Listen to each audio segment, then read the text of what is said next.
Olá, alunos do sexto ano, tudo bem com vocês? Estamos aí, mais uma semana, com os planos de estudos tutorados de Minas Gerais, os PETs. Esse é o PET volume 6 e essa a semana 4. Então estamos aí encerrando mais um PET.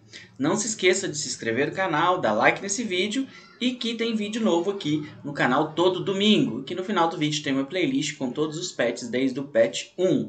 Então pegue seu caderno e vamos juntos fazer as atividades dessa semana.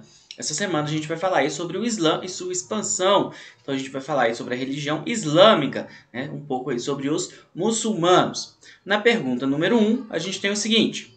A cidade do profeta foi uma cidade árabe que abrigou Maomé quando ele fugia de seus perseguidores. Qual o nome dessa cidade? Qual a importância política e religiosa dessa cidade para os árabes? Como se chama o santuário que existe nessa cidade?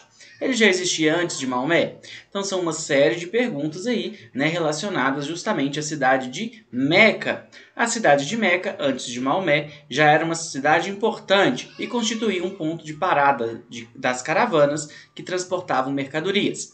Na cidade havia também a Caaba, uma construção que protege uma pedra negra, supostamente de origem divina, que já era um importante centro religioso. Então, né, o Maomé, que vai ser o fundador dessa religião, ele vai, né, se abrigar aí na cidade de Meca. A cidade de Meca era uma cidade muito importante na época. Por quê? Porque era uma cidade que, além de ser um centro de parada das caravanas, né, então um centro comercial, era também um centro religioso por causa da Caaba. Essa Caaba é uma pedra que teria caído do céu, né, e os árabes cultuavam, né, o local onde essa pedra tinha caído. Eles tinham construído um templo, beleza? Agora vamos aí no número 2. No número 2, a gente tem uma atividade de V ou F.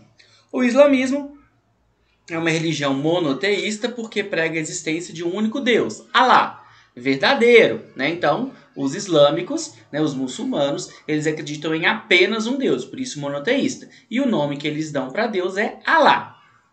A cidade santa do islamismo é Medina e todo muçulmano deve visitá-la pelo menos 3 vezes ao ano. Essa alternativa está falsa, né? A cidade é a cidade de Meca.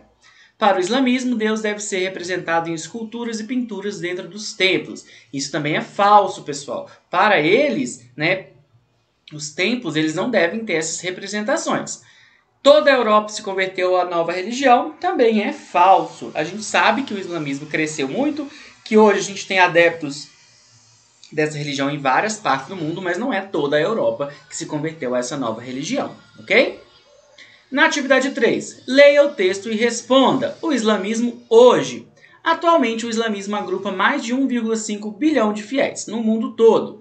Na Ásia, o Islã é a religião predominante. Nos países do Oriente Médio, menos Israel, no Afeganistão, no Paquistão, na Indonésia, em Bangladesh, na Malásia e na maior parte dos países asiáticos da antiga União Soviética. Na África, o Islã é a religião mais professada nos países árabes do norte do continente e na chamada região do Sahel, onde estão Chad, Mali, Sudão, Senegal e outros países. Na Europa, os muçulmanos predominam na Albânia e na Bósnia-Herzegovina. Mesmo não sendo predominantemente, o Islã tem muitos seguidores na China, na Rússia, na Índia, na Europa Ocidental, nos Estados Unidos e no Brasil. Isso significa que milhões de pessoas nesses países, mesmo não sendo árabes, que vivem no Egito, são cristãos. Portanto, nem todo árabe é muçulmano e nem todo muçulmano é árabe. Então esse texto, pessoal, ele traz pra gente vários números aí que mostram que o islamismo é uma religião muito grande, muitas pessoas seguem essa religião. E ele também, né, vai fazer uma diferenciação aí entre o que é ser árabe e o que é ser muçulmano. A gente às vezes acha que são coisas iguais e não são. Árabe é quem nasce em determinada região e muçulmano é aquele que segue a religião islâmica. Então você pode ser árabe, ou seja, você nascer na região da Arábia e ser cristão, assim como você pode não ser árabe, por exemplo, nascer no Brasil e ser muçulmano. Vamos aí às perguntas.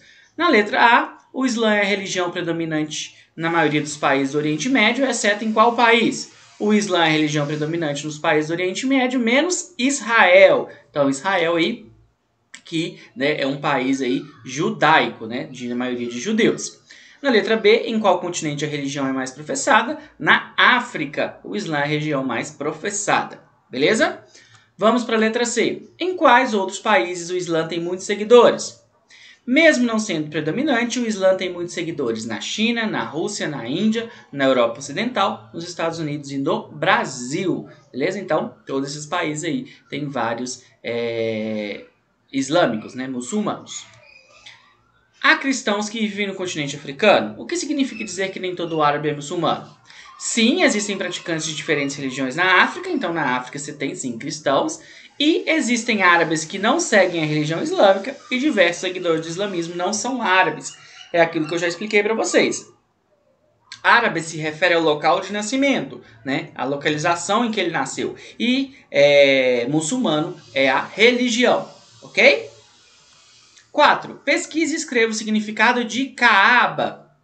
Kaaba, né, com C ou com K, é uma construção que protege uma pedra negra supostamente de origem divina. Então essa pedra teria sido enviada por Deus aí e ela está lá na Kaaba. Alcorão, ou Corão, é o livro sagrado do Islã. Né? Então, do mesmo jeito que o cristianismo tem a Bíblia, os islâmicos, né, os muçulmanos, têm o Corão ou Alcorão. Jihad. Jihad é um conceito essencial da religião islâmica que significa empenho, esforço ou luta, né? Luta, empenho ou esforço a favor da fé. Né? Muitas vezes isso é confundido com a ideia de violência, mas na verdade qualquer esforço que você faz a favor da fé islâmica é chamado de jihad. Na atividade número 5, atualmente há no mundo cerca de 1,5 bilhão de adeptos do islamismo. Essa religião é seguida pela maioria da população de vários países da Ásia e da África e tem fiéis por todo o planeta, inclusive no Brasil. Nos últimos tempos, muitas referências são feitas ao islamismo nos meios de comunicação. Isso ocorre principalmente em função dos conflitos armados no Oriente Médio, onde essa religião tem forte presença. A ligação entre islamismo e conflitos, porém, contribuiu para uma visão equivocada dessa religião. A maioria dos islâmicos condena o uso da violência, pregando a coexistência pacífica entre os povos. Pesquise e escreva sobre o significado da palavra Islã e quais são os fundamentos do islamismo. Então, mais uma vez, pessoal, esse texto traz algumas informações mostrando que é uma religião que você tem vários seguidores e também, pessoal, tentar tirar essa imagem aliada de islamismo com violência, né? Muitas vezes a gente liga os islâmicos, os muçulmanos com os ataques terroristas, os homens-bombas, e não é assim, né? É apenas uma minoria que usa essa forma de luta. Aí eu trouxe para vocês aí a resposta. Olha só, o islamismo é uma religião monoteísta revelada pelo profeta Maomé. A expressão Islã representa submissão e traduz a obediência à regra e aos desejos de Alá. Os que seguem essa doutrina são conhecidos como muçulmanos. Né? Então, os que seguem aí o islamismo são conhecidos como muçulmanos. Pessoal, o islamismo ele possui 5 pilares básicos, ou seja, 5 coisas em que eles têm que acreditar. Primeiro, acreditar em um só Deus, Alá. Então, é uma religião monoteísta. Então, eles acreditam que só existe um Deus. Orar 5 vezes ao dia na direção da cidade de Meca. Então, eles têm que saber onde que fica, qual direção que fica a cidade de Meca. E eles fazem essas orações voltadas para lá. Eles realizam o jejum no mês do Ramadã. O mês do Ramadã é um período em que eles não podem se alimentar nada do nascer ao pôr do sol. Né? Crianças e idosos não precisam fazer isso. Realizar caridade aos povos e, desde que tenha condições para isso, realizar a peregrinação para a Meca uma vez na vida. Então, esses aí são os 5 pilares do islamismo. Essas aí são as coisas que eles acreditam que tem que seguir, né, pela sua religião. Na atividade 6, com a morte de Maomé em 632, o Estado muçulmano passou a ser governado por califas, sucessores do profeta. Dessa forma, começaram a aparecer desacordos entre alguns grupos muçulmanos, sendo os principais os sunitas e xiitas. Descrevam as principais diferenças entre eles. Então, pessoal, o Maomé vai ser o fundador da religião do islamismo e quando ele morre, fica uma discussão lá de quem que tomaria o lugar dele. Por isso aí surgem os sunitas e os xiitas. Vamos lá. Primeiro, os sunitas e xiitas compartilham dos mesmos dogmas da fé islâmica. No entanto, a grande questão recai sobre o que seria o verdadeiro profeta após a morte de Maomé. Então, tanto os xiitas quanto os sunitas têm a mesma religião. Os sunitas, que são a maioria, acreditam que o califa, o chefe do Estado e sucessor de Maomé, deveria ser eleito pelos próprios muçulmanos. Já para os xiitas, o sucessor de Maomé deveria ser Ali, genro de Maomé, que por fim acabou sendo assassinado. Então esses aí são os 2 grupos, os sunitas e os xiitas. Bom, pessoal, então é isso. Boa semana, bons estudos. Não se esqueça de se inscrever no canal, dar like nesse vídeo. Muito obrigado, até a próxima. Valeu!